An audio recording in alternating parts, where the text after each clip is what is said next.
시청자 여러분 안녕하십니까? 뉴욕 기독교 방송 종합뉴스, 오늘은 5월 17일 뉴스를 전해드리겠습니다. 이 프로그램은 뉴욕 한국일보, 뉴욕 중앙일보, 뉴욕 기독뉴스 협찬입니다.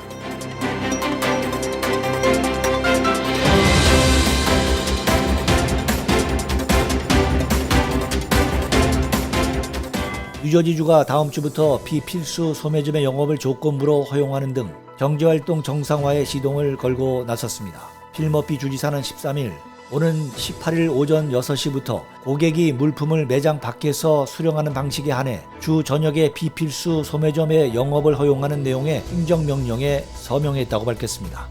이번 행정명령에 따르면 소매점들은 전화나 온라인으로 주문을 받는 것만 허용되고 매장 안으로 고객을 출입시켜서는 안 됩니다. 머피 주지사는 아울러 18일부터 주 저녁에 건설공사도 전면 허용한다고 발표했습니다.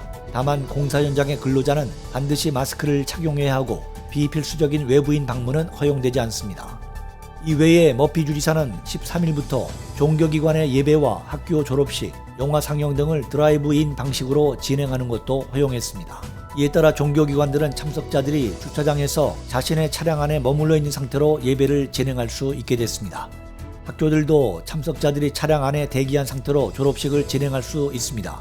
안전을 위해서 각 차량들은 6피트씩 떨어져야 하고 창문 등은 반드시 닫아야 합니다. LA 카운티가 코로나19 확산 방지를 위해 당초 5월 15일까지 발령한 자택 대피 행정명령을 무기한 연장했습니다. LA시에서는 에릭 가세티 시장의 행정명령으로 실외에서 마스크 착용이 전면 의무화됐습니다. LA 카운티 공공보건국 바바라 페로 국장은 13일 1일 브리핑을 통해 지난주 업소 앞 픽업을 제공하는 서점, 의류, 꽃집 등 일부 소매업체 경제활동 재개에 이어 이번 주 수천 개 소매업체와 제조업체의 재가동을 추가로 허용한다고 밝혔습니다. 단 오픈이 허용되는 소매업체와 제조업체는 영업 재개 전에 마스크 쓰기와 사회적 거리두기, 감염 통제 규정 공지, 직원 교육 등을 이행하고 개시해야 합니다. LA 카운티는 또 골프장뿐만 아니라 테니스 코트, 사격장, 양궁장, 승마장, 커뮤니티 정원 시설 등을 포함한 레크리에이션 시설도 이번 주부터 재개방된다고 밝혔습니다. 코로나19 사태 속에 어려움에 처한 중소기업과 스몰 비즈니스들을 지원하기 위해 연방당국의 급여 보호 프로그램 PPP가 시행되어 온 가운데 이를 통해 대출을 받은 한인 기업들의 상당수가 연방중소기업청 SBA의 규정 위반 때문에 줄줄이 융자금을 자진 반납했거나 반납해야 할 상황에 놓여 비상이 걸렸습니다.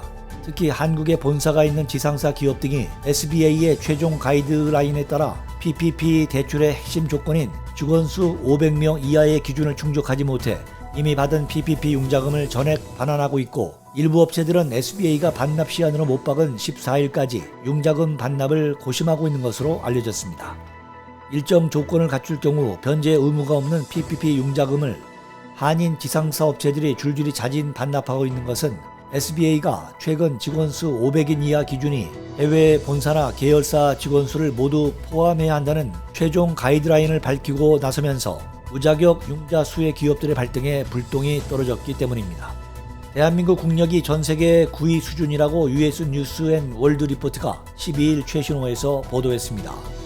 이 매체는 마케팅 커뮤니케이션 그룹인 BAB 그룹, 유펜 경영대학원과 공동으로 각국 인구와 1인당 구매 파워 소득 등을 기준으로 파워 랭킹을 계산했습니다. 서베이는 4개 지역의 73개의 나라에서 2만 명이 참여했습니다.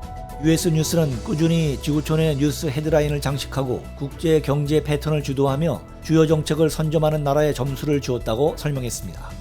또 외교 정책과 군사비 규모도 고려됐고, 특정 정책을 선언했을 때 주변 국가들이 신뢰하는지 여부도 고려됐다고 밝혔습니다. 조사 결과 한국은 일본, 이스라엘에 이어 9위에 올랐습니다. 지난해 조사 대상 80개국 가운데 10위였던 한국은 올해 한 단계 상승했습니다. 매체는 오랜 식민지 탄압과 전쟁 분단의 아픔을 딛고 일어선 유교국가 한국은 진취적인 경제정책과 첨단 기술 개발, 성공적인 외국인 투자 유치로 발전을 이뤘다고 분석했습니다. 인구 5,160만 명의 한국은 올해 구매력을 기준으로 매긴 1인당 총 생산이 43,290불로 예상됐습니다. 1위는 3억 2,720만 명의 인구를 지니고 1인당 GDP가 62,869불인 미국이 꼽혔습니다. 뉴욕 기독교 방송 종합뉴스, 지금까지 진행의 문석진입니다. 시청해주신 여러분 대단히 감사합니다.